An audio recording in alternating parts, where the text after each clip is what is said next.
Good morning, सुप्रभात। मैं Sushant Sahu Aviram college of education का छात्र अध्यापक हूँ। आज हम लोग गणित विषय में सर्कल के बारे में कुछ चर्चा करते हैं। तो ये देखिए, ये है हमारा सर्कल। आसान भाषा में हम लोग यह भी कह सकते हैं कि सर्कल हमारे इर्द गिर्द अनेकों रूप में रहता है। जैसे कि आप ये देख सकते हैं, ये एक सिक्का है जो कि सर्कल है, इसे हम सर्कल कह सकते हैं। अब आगे बढ़ते हुए हम इस सर्कल पे चर्चा करते हैं। सर्कल वह है जिसकी सेंटर पॉइंट से उसका जो भी बाहरी एरिया है, ये सारा एरिया, इसे हम बाहर से सर्कमफेरेंस कहते हैं। सर्कल का ये जो सारा एरिया है वो इस सेंटर पॉइंट से इक्वल डिस्टेंस पे होगा। ये सारा पॉइंट इक्वल डिस्टेंस पे ही होगा। अगर ये 2 सेंटीमीटर है तो ये भी 2 सेंटीमीटर होगा, वैसे ही सारे लाइन इसके 2 सेंटीमीटर होंगे। अब इससे आगे बढ़ते हुए हम सर्कल के कुछ चीजों के बारे में आपसे विचार करते हैं। हमारा ये सर्कल हो गया, इसके अंदर हमने एक सीधी रेखा खींची, इसे मैं ए और बी के नाम से डिनोट कर देता हूं। इस रेखा को हम कॉर्ड बोलते हैं। क्या बोलते हैं? कॉर्ड। और सर्कल के अंदर अनेकों कॉर्ड बन सकते हैं।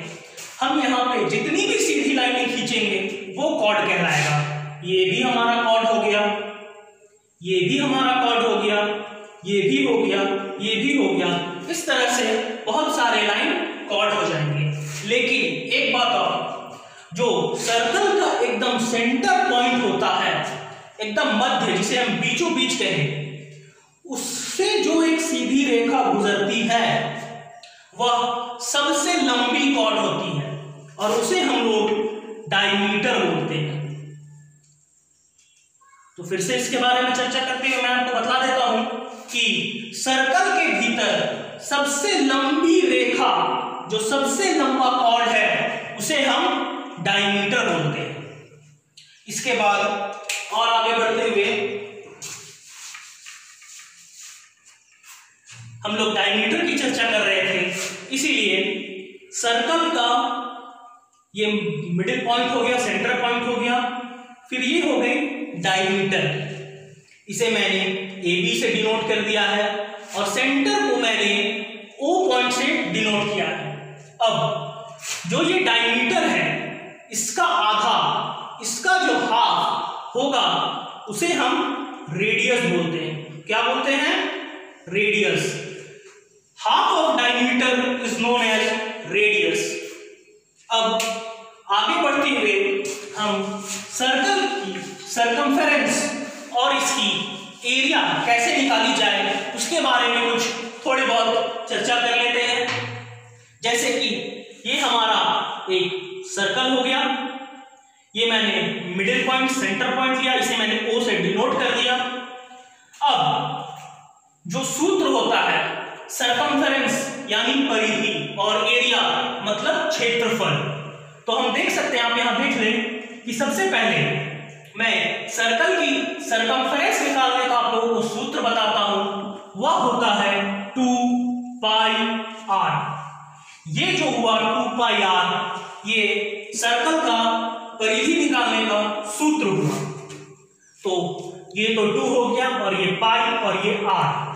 तो आर हम लोग जानते हैं कि diameter by 2 equal to R. अब जैसे कि मैंने यहां पे डायमीटर बना लिया ए बी, जिसकी लंबाई मैं 4 सेंटीमीटर लिखता हूं, 4 सेंटीमीटर। अब इसका सर्कमफेरेंस हम लोग इस सूत्र के आधार पर निकालेंगे। तो इसका सूत्र है 2 पाई आर। लेकिन आप लोग गौर से देखिएगा, यहां पे मैंने डायमीटर को 4 सेंटीमीटर लिया है, मतलब रेडियस डायमीटर डिवाइडेड बाय 2 हो जाएगा। तो इसे हम लोग लिख सकते हैं 2 इंटू पाई का मान 22/7 होता है। ये एक यूनिवर्सल वैल्यू है पाई का, जो कि कभी चेंज नहीं होगा, इनटू डायमीटर यहां पे 4 सेंटीमीटर है, तो रेडियस 2 सेंटीमीटर हो जाएगा।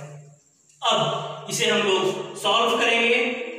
तो देखिए 22 into 2 44 into 2/7, 44 into 2/7 equal to 88/2। इसे हम लोग आगे सॉल्व करेंगे तो हमारा आंसर 0.7 होगा।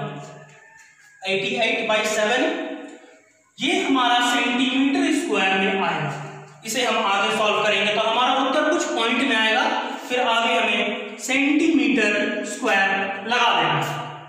अब आगे बढ़ते हुए हम सर्कल के क्षेत्रफल की चर्चा करेंगे।